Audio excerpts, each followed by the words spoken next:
رب العالمين الصلاة والسلام على سيد الأنبياء والمرسلين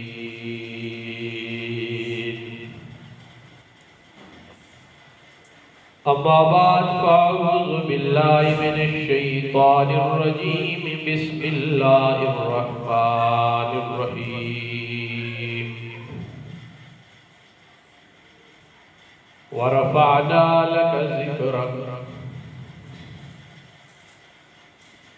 وقال الله تبارك وتعالى في الكلام المجيد والفرقان الحميد ألم يجدك يتيما فآوى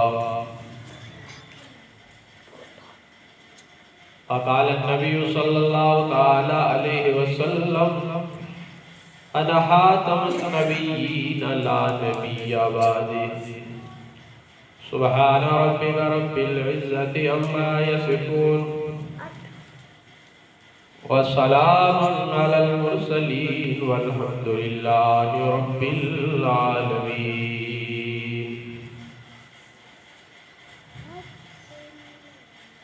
محمد مصطفیٰ آئے بہار اندر بہار آئی. محمد مصطفیٰ آئے بہار اندر بہار آئی. زمین کو چومنے جنت کی خوشبو بار بار آئی. اور کس نے قطروں کو ملایا اور دریا کر دیا؟ کس نے قطروں کو ملایا اور دریا کر دیا؟ ذروں کو ملایا اور صحرا کر دیا. جو مرتے ہیں اس کے نام پر ہو جاتے ہیں زندہ. اللہ اللہ موت کو کس نے مسیحا کر دیا؟ محمد کی غلامی دین حق میں شرط اول ہے. محمد کی غلامی دین حق میں شرط اول ہے. وہ اگر اس میں بھی کوئی خامی تو سب کچھ نامکمل ہے. واجب الاحترام حضرات ذی وقار، ربیع الاول کا مہینہ شروع ہو چکا ہے اور آپ یہ جانتے ہیں کہ ربیع الاول میں آمنہ کے لال محمد الرسول اللہ سب کہو صلی اللہ علیہ وسلم 571 عیسوی پیر کے دن آپ کی ولادت باشہادت ہوئی ہے. تو ربیع الاول کا جو مہینہ ہے یہ آپ علیہ السلام کی ولادت پاک کا مہینہ ہے. اسی وجہ سے اہل ایمان اس مہینے میں حضور سرور کونین صلی اللہ علیہ وسلم کی سیرت پاک کو بیان کرتے ہیں. انتہائی اختصار کے ساتھ میں سیرت النبی صلی اللہ علیہ وسلم کے چند پہلو آپ کے سامنے رکھنا چاہوں گا اور امید کروں گا کہ آپ ان کو اپنے دل اور دماغ میں جگہ دیں. اور جو ہمارے دل اور دماغ پر غلط نظریات ہیں، جن کا سرور کونین صلی اللہ علیہ وسلم کی سیرت سے کوئی تعلق نہیں ہے، ان کو آپ اپنے دل اور دماغ سے نکال دیں. ذرا تاریخ انسانیت پہ نظر دوڑائیں تو اللہ تبارک و تعالیٰ نے سیدنا آدم علیہ السلام کو پیدا فرمایا. اور جب حضرت آدم کو پیدا فرمایا تو فرشتے عرض کرنے لگے یا اللہ تو کس لیے اس مخلوق کو بناتا ہے؟ کس وجہ سے تو اس مخلوق کو بنا رہا ہے جبکہ تیری عبادت کے لیے ہم کافی ہیں؟ تو اللہ نے فرمایا چپ کرو، جو میں جانتا ہوں وہ تم نہیں جانتے، اس لیے آپ خاموش رہے۔ کہا جاؤ مٹی لے کے آؤ، گھڑا بنایا اور اپنے ہاتھوں سے اللہ نے آدم علیہ السلام کا نقشہ تیار کیا، اور تخلیق آدم جو ہے وہ دارس التخلیق انسانیت ہے کہ اللہ نے آدم علیہ السلام کو پیدا کیا جو انسانوں میں سب کے باپ ہے، اور پھر یکے بعد دیگرے انبیاء کا اللہ نے سلسلہ جاری فرمایا کہ حضرت آدم علیہ السلام سے لے کر محمد رسول اللہ صلی اللہ علیہ وسلم تک ہر دور میں، ہر وقت میں ضرورت کے مطابق اللہ نبی پیدا فرماتے رہے، اور ان نبیوں کی پیدائش جو انسانیت گمراہ ہوتی رہی، انسان گمراہی کی طرف جاتے رہے، تباہی کی طرف جاتے رہے، اور اللہ کے عذاب قوموں پہ، قبیلوں پہ، بستیوں پہ، شہروں پہ آتے رہے، جس کو سمجھنے کے لیے قرآن کا مطالعہ ضروری ہے۔ تو اللہ نے ایک کے بعد دوسرا، دوسرے کے بعد تیسرا، 1.25 لاکھ نبیوں کو اللہ نے دنیا میں بھیجا کہ جو نبی وقت پہ آیا اس نے دعوت دی، اور جس نے اس کی دعوت پہ لبیک کہا وہ کامیاب ہو گیا، اور جس نے اس وقت کے نبی کی بات کو نہیں مانا وہ دونوں جہانوں میں ناکام ہو۔ اب ربیع الاول کا مہینہ آیا، عیسیٰ علیہ السلام کو دنیا سے گئے ہوئے 571 سال ہو گئے۔ کتنے؟ 500۔ نبی کوئی نہیں آیا ان 5 صدیوں میں، پونے 5 صدیوں میں کوئی نبی نہیں آیا، ہدایت کا پیغام لے کر کوئی فرد نہیں آیا کہ جو ہدایت کی طرف لوگوں کو بلاتا۔ 5 صدیے بغیر نبوت کے گزر گئی۔ اب آپ اندازہ لگائیں کہ ظلمت کتنی ہوگی، اندھیرا کتنا ہوگا، ضلالت کتنی ہوگی، تباہی کتنی ہوگی، گمراہی کتنی ہوگی، راہ بھولے ہوئے لوگ کس طرح طویل ترین لوگ ہوں گے کہ جن لوگوں کو کسی نے سیدھی راہ دکھائی نہیں۔ عیسیٰ علیہ السلام تو گزر گئے، اور عیسیٰ علیہ السلام کے 50 سال بعد کوئی ایک آدمی ایسا نہیں ہے جو مذہب عیسوی پر قائم ہو۔ 50 سالوں میں لوگ عیسیٰ علیہ السلام کے مذہب سے پھر چکے، اس مذہب میں تحریف آ گئی، تو گویا 5 صدیاں لوگ بھٹکتے رہے، بھٹکتے رہے، گمراہ رہے۔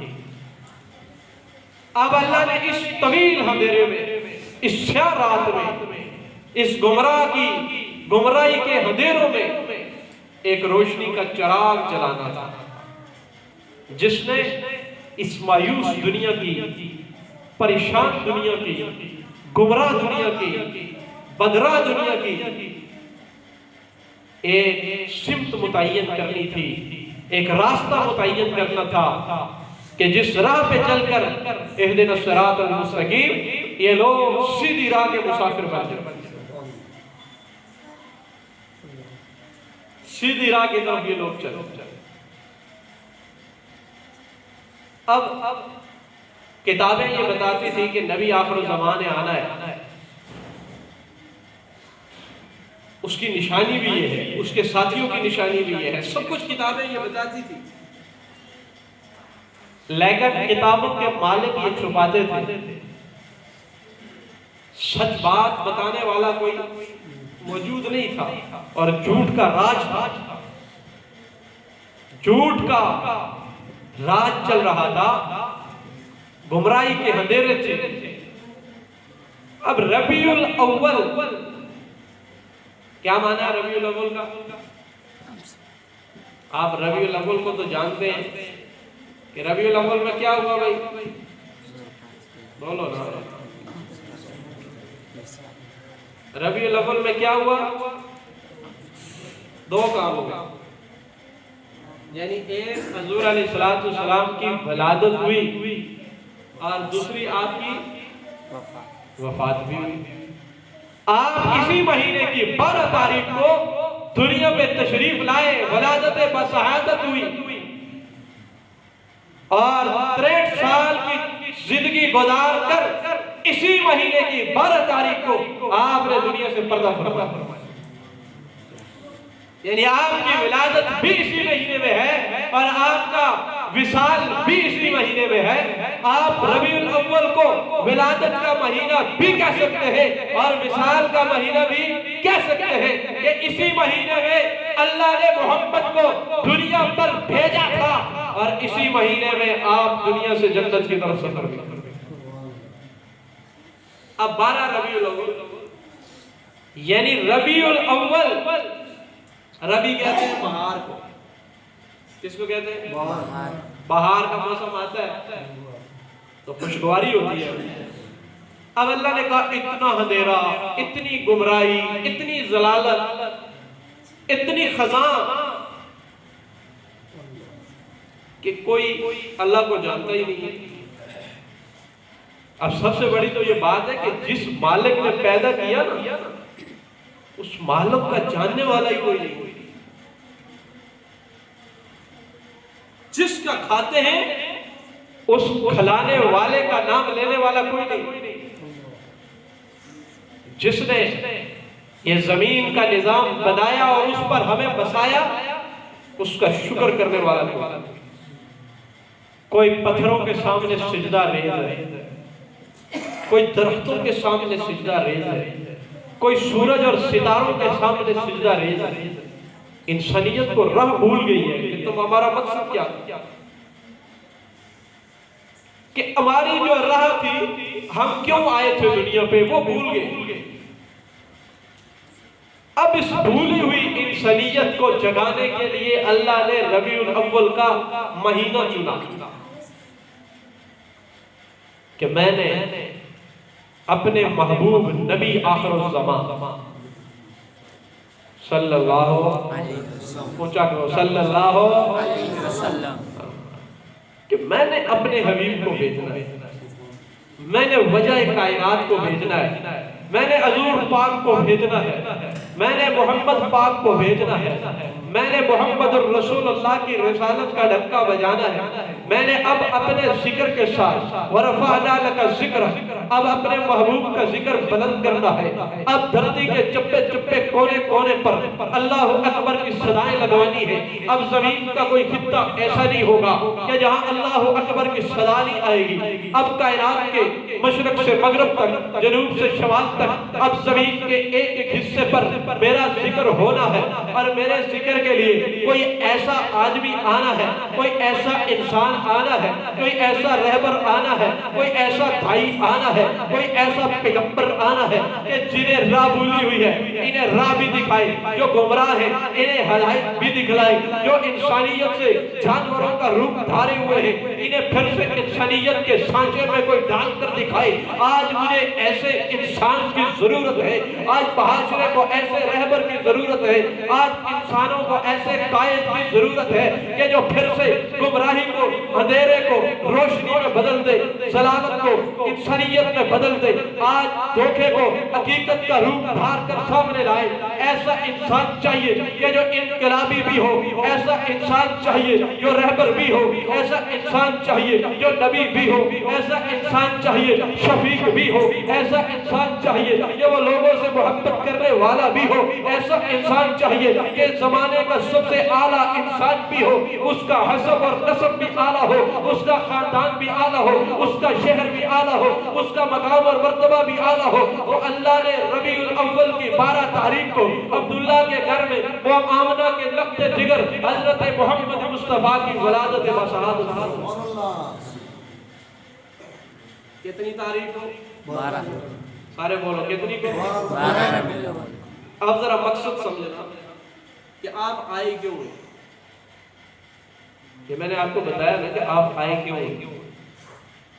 سمجھ آئی کہ کیوں آئے. اللہ اکبر.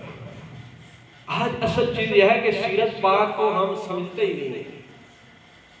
اور ولادت، میلاد، آپ کی تشریف آوری اس کی حقیقت سے ناآشنا ہے.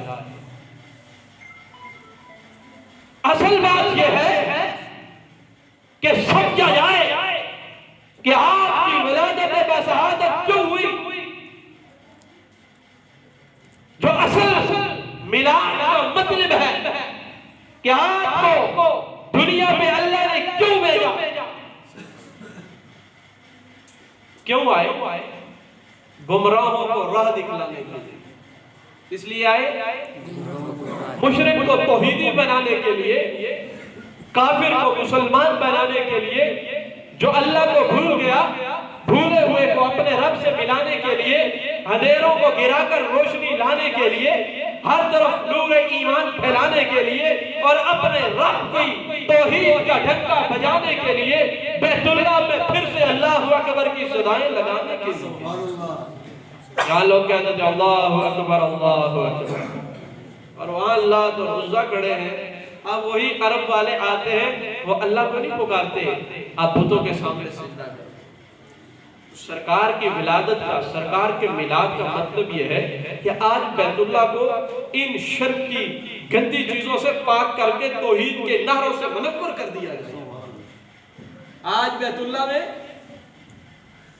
رام رام نہ ہو، بلکہ کیا ہو؟ اللہ اکبر. آج وہاں پر اللہ کی بڑائی کا ڈھنکا بجنا چاہیے، لیکن یہ اتنا آسان نہیں. اب حضور کی سیرت کا تذکرہ آسان ہے، آپ کی صورت کا تذکرہ آسان ہے، آپ کے نام کا لے لینا یہ آسان ہے، لیکن مکے کی تاریخ کو سمجھنا اور اس پر عمل کرنا، اور مکے والوں کے ظلم اور جبر کو دیکھ کر اپنے آقا سے محبت کرنا، یہ بڑا مشکل کام ہے. یہ آقا کی محبت کا دم بھرنا کہ میں اللہ کے نبی کا محب ہوں، لیکن پھر وہی مکے والی زندگی، وہ مدینے والی زندگی، وہ احد والی زندگی، وہ بدر والی زندگی، وہ نبوت کے 23 سال، وہ ابو بکر والی زندگی، وہ عمر والی زندگی، وہ عثمان والی زندگی، وہ علی والی زندگی، پھر اسے لے کر اس پر عمل کرنا یہ مشکل. دعویٰ عشق تو بڑا آسان ہے، لیکن بلال کی طرح، خبیب کی طرح، سمیہ کی طرح، حمزہ کی طرح، عباس کی طرح، 2 لاکھ صحابہ، 1.25 لاکھ صحابہ کی طرح اپنی جانیں ہتھیلی پر رکھ کر پیغمبر کے سامنے کھڑے ہو کر کہنا کہ اللہ کے نبی آپ کا حکم میرے لیے جو ہے میں اس پر اپنی گردن کٹا سکتا ہوں، یہ مشکل ہے. خود نہ تھے جو راہ پہ وہ ہوروں کے ہاتھی بن گئے، نظر کیا تھی کہ جس نے مردوں کو مسیحا کر دیا. وہ جو بتوں کے سامنے سر رکھتے تھے، جو نوکر تھے، غلام تھے،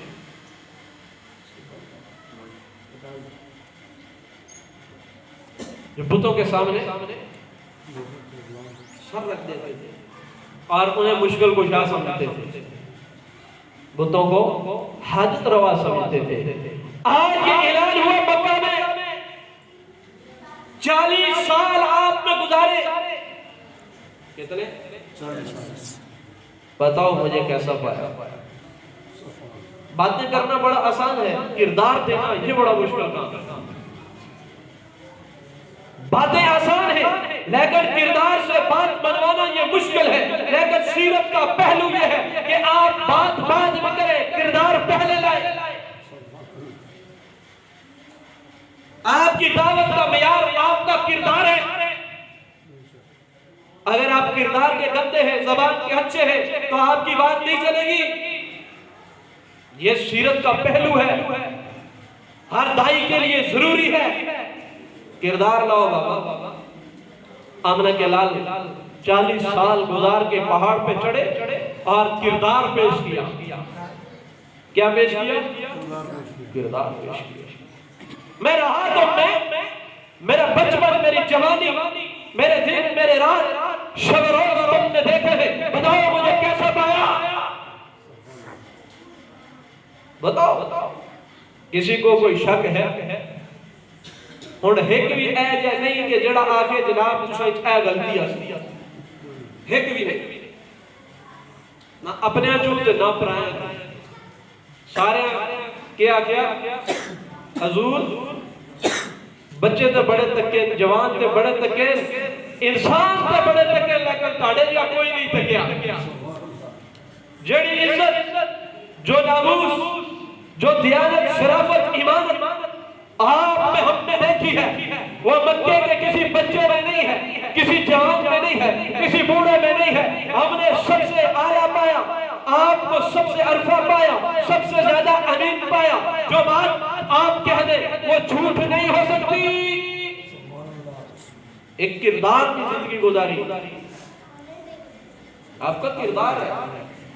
اب اس کردار کی بنیاد پر آپ نے دعوت پیش کی. کہا دیکھو اگر مجھ پر تمہیں اتنا اعتماد ہے، اگر مجھ پر تمہارا اتنا انحصار ہے، تو پھر آج میں تمہیں اصل مقصد بتانے کے لیے لایا ہوں کہ اصل مقصد کیا ہے. میری دنیا پہ تشریف آوری جسے میلاد کہتے ہیں. پہلے تو لوگوں کو پتہ ہی نہیں تھا نا، 40 سال میں کسی کو کیا پتہ تھا یہ کون ہے؟ کسی کو پتہ ہے؟ 40 سال آپ نے جو مکے میں گزارے، بحیثیت نبی گزارے یا بحیثیت اب محمد بن عبداللہ گزارے؟ 40 سال تک آپ کو کسی نے نہیں کہا کہ آپ نبی ہیں، کسی نے نہیں کہا کہ آپ اللہ کے رسول ہیں. ایک دن کا بھی آپ کی طرف کسی نے نہیں پھینکا، سب نے عزت کی. 40 سال تک کوئی جنگ نہیں، کوئی لڑائی نہیں، کوئی جھگڑا نہیں، کوئی بدامنی نہیں، کوئی دہشت وحشت، کچھ بھی نہیں ہے، کوئی مخالفت نہیں ہے. 40 سال کے بعد یہ جنگ شروع ہو گئی، لڑائی شروع ہو گئی، اور سب سے پہلے اپنا کردار دکھایا. میں جھوٹ نہیں کہتا، تم کیا کہتے ہو میرے بارے میں؟ فرمایا آپ جو کہیں وہ سچ ہے. اب سامنے سارے لوگ گئے. پھر تھوڑی دیر کے بعد چہروں پہ وٹ آنا شروع ہوئے. جب تک بات میٹھی تھی، مطلب کی تھی، تو سب کہتے تھے یہ بڑا اچھا ہے. ایسا ہی ہوتا ہے نا ابھی بھی، جب تک اپنے مطلب کی بات ہو لوگ کہتے ہیں بہت اچھا ہے، لیکن بات مطلب سے نکل جائے کہتے ہیں بندہ ٹھیک نہیں ہے. یہ یاد رکھنا، یہ مکے کے مشرکوں کی حرکت تھی، یہ مسلمانوں کا طریقہ نہیں ہے. جب تک ان کے مفادات میں تھے، ان کے خلاف بات نہیں تھی، تو وہ کہتے تھے یہ صادق اور امین ہے. لیکن جب فاران کی چوٹی سے اللہ اکبر کی صدا آتی ہے، لا الہ الا اللہ کی صدا آتی ہے، محمد الرسول اللہ کا پیغام آتا ہے، اب دور والے نہیں گھر والے پتھر برساتے جاتے اپنے مقابلے میں کھڑے ہو گئے. کہا اس لیے بلایا؟ کہا تو میں پہلے کہا مجھے کیسا پایا؟ تم نے کہا سچا پایا. میں نے کہا یہ کہوں پہاڑ کے پیچھے سے لشکر آ رہا ہے، تم نے کہا تو جھوٹ بول نہیں سکتا. جب میں نے تمہیں اپنے سر پر آگے کھڑا کیا تو پھر میں نے رب کا پیغام تمہیں سنایا. اب تم پتھر مارو یا تیر برسو، اب ساتھ دو یا ساتھ چھوڑ دو. آج کے بعد محمد الرسول اللہ یعنی محمد بن عبداللہ کا پیغام یہ ہے، لا الہ الا اللہ محمد الرسول اللہ، اللہ کے سوا کوئی معبود برحق نہیں ہے، اور میں محمد اللہ کا رسول. بات صاف ہو گئی ہے، راستے الگ ہو گئے ہیں. آج میری ولادت کا مطلب سامنے آ گیا ہے. آج میرا میلاد جس لیے مجھے پیدا کیا گیا، آج وہ میں نے تمہارے سامنے رکھ دیا ہے کہ دنیا پہ اللہ نے مجھے کیوں لایا. یہ میلاد ہے، اور اسی پہ آپ کو پتھر پڑے، اسی پہ آپ کی راہ روکی گئی، اسی پہ آپ کے گلے پر اجریاں رکھی گئی، اسی لیے آپ کو برا بھلا کہا گیا. اور یہ صرف آپ کے ساتھ نہیں ہے، یاد رکھنا، جو ظلم و ستم سرکار کے ساتھ ہوئے یہ صرف ان کے لیے نہیں ہے، یہ نہیں ہے کہ آپ کو تنگ کیا گیا اور بعد والوں کو جنہوں نے آپ کا نام لیا انہیں چھوڑ دیا گیا۔ اگر آپ مکے کی 571 سے شروع ہونے والی تاریخ کا مطالعہ کریں تو آپ کو ہر لمحہ ہر گھڑی یہ نظر آئے گا کہ جس طرح مکے میں آمنہ کے لال کو تنگ کیا گیا، اسی طرح محمد رسول اللہ کے غلاموں کو ہر لمحہ اور ہر گھڑی تنگ کیا گیا، ان کے راستے بند کیے گئے، ان کو روکا گیا۔ لیکن کسی شاعر نے بڑا خوب کہا، کسی کے روکے حق کا پیغام کب رکا تھا جو اب رکے گا، چراغ ایمان تو آندھیوں میں جلا دیا تھا جلا کر۔ کسی کے روکے یہ پیغام رک سکتا ہے؟ بولو، جس نے محمد رسول اللہ کا کلمہ پڑھا، وہ مرد ہو یا عورت ہو، اس صحابی رسول نے کھڑے ہو کر کہا یا رسول اللہ اب آپ کے ہاتھ پہ زندگی بھیج دی ہے۔ ان اے جان اپنی کوئی نہیں، اے جناب کو دے دیتی ہے، یہ ہن تسی دن نو کہو تے تاں بھی قربان، رات نو کہو تو تاں بھی قربان۔ اب یہ جان اپنی بولو نا، یہ جان اپنی نہیں ہے۔ اور قیامت تک جو آپ کے عاشق ہیں وہ یہی کہتے رہیں گے یا رسول اللہ آپ کی عزت پر، آپ کے دین پر، آپ کی صحابہ کی عظمت پر، آپ کے گھرانے پر، آپ کے اہل بیت پر جب ڈاکہ پڑے گا ہم اپنی جان ہتھیلی پہ رکھ کے میدان میں آئیں گے اور یہ اعلان کریں گے جب تک نہ کٹ مرے خواجہ یسرب کی عزت پر خدا شاہد ہے کہ قابل میرا ایمان ہو نہیں۔ یہ اعلان آپ کا بھی ہے کہ نہیں؟ کر کے اندر بیٹھ کر دین پر مشکل وقت آئے تو نکلیں گے یا نہیں نکلیں گے؟ اور مشکل وقت آ رہا ہے، یہ ایک بل میرے ہاتھ میں ہے،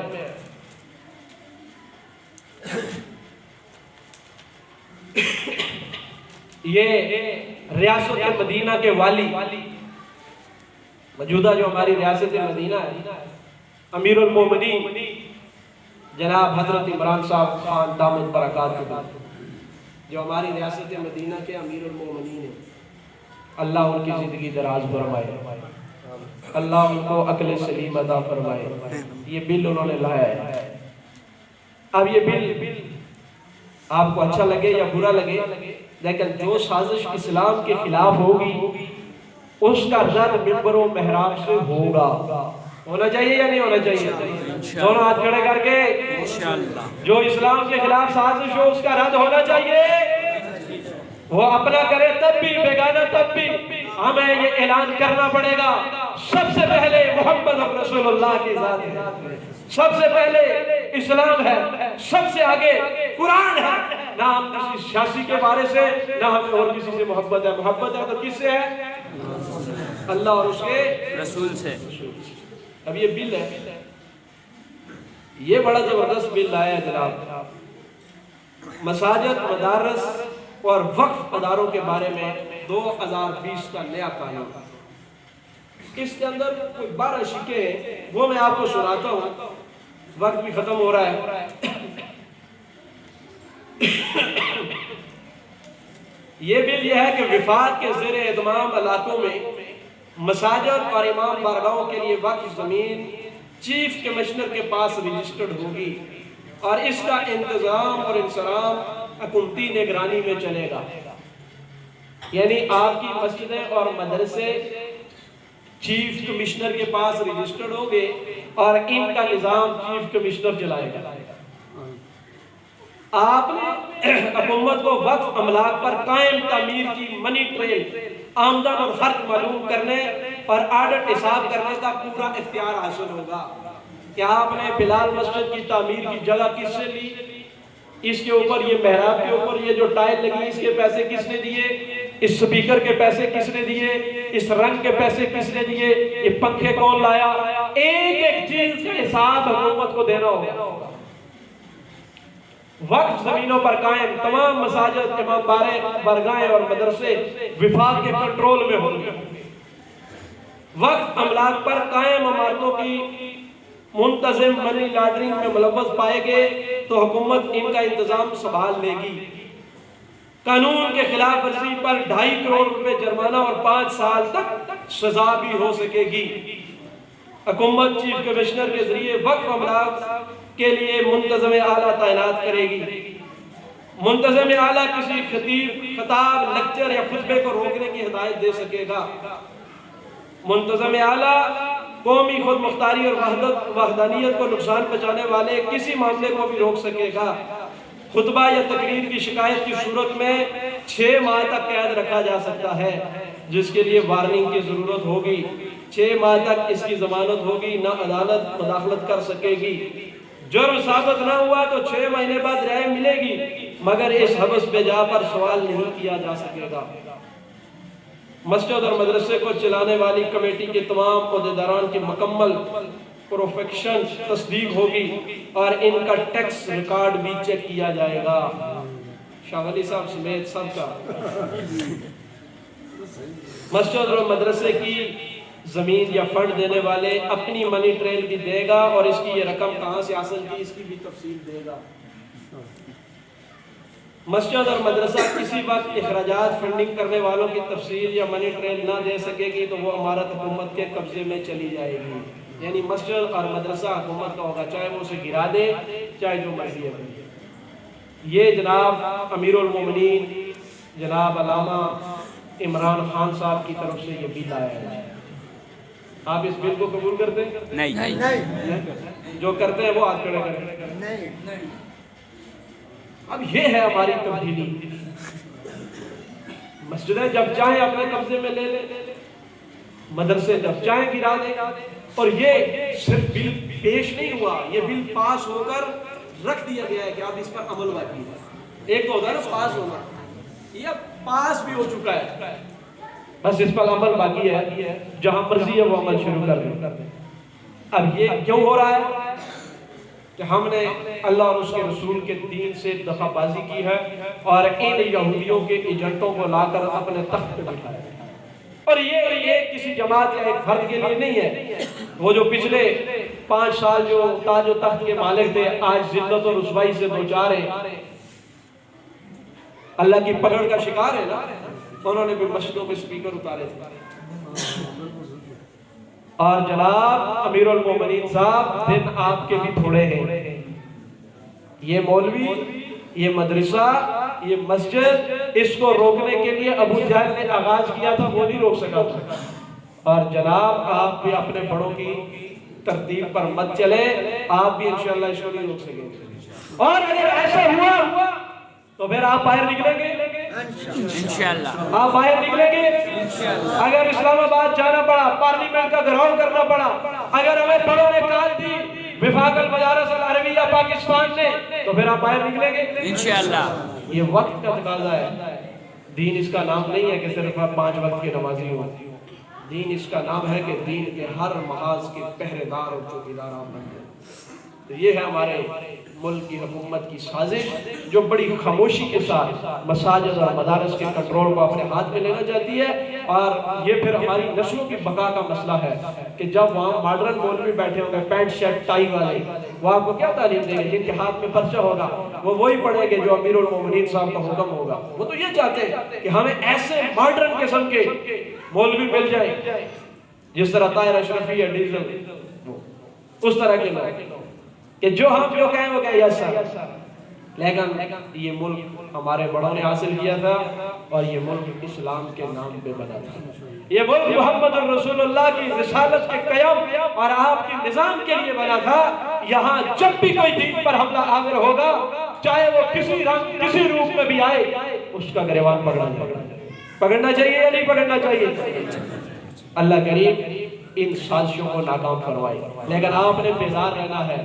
جو لوگ سوشل میڈیا استعمال کرتے ہیں وہ اس بل کے خلاف اپنی آواز بلند کریں کہ ہم کسی صورت بھی مساجد اور مدارس کے خلاف ہونے والی سازش کو کامیاب نہیں ہونے دیں گے۔ کسی صورت بھی ہم دین کے نظام میں کسی کی مداخلت برداشت نہیں کریں گے۔ تم سے تو اسکول نہیں چلتے تو مدرسے کیا چلاؤ گے ظالمو؟ تم سے اسپتال نہیں چلتے تو مدرسوں کا نظام کیسے چلاؤ گے؟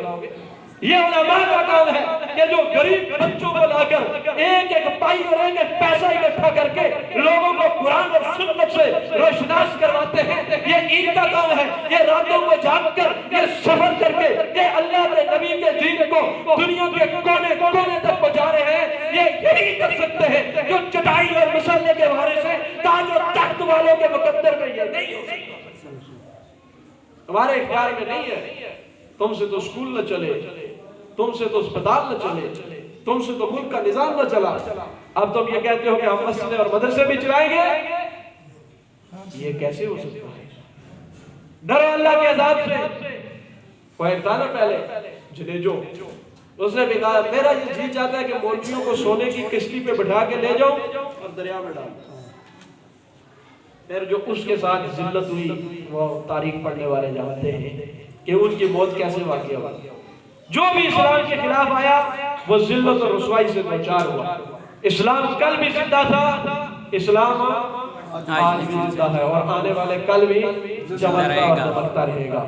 اب ربیع الاول شروع ہو گیا، اس کا یہی پیغام ہے کہ آپ نے سنت نبوی کو اپنانا ہے اور اسلام دشمنوں، دین دشمنوں، رسالت دشمنوں کی سرکوبی کے لیے قانونی جدوجہد کرنی ہے۔ اللہ کریم ہمیں عمل کی توفیق عطا فرمائے۔ سنت اعلیٰ فرمائے۔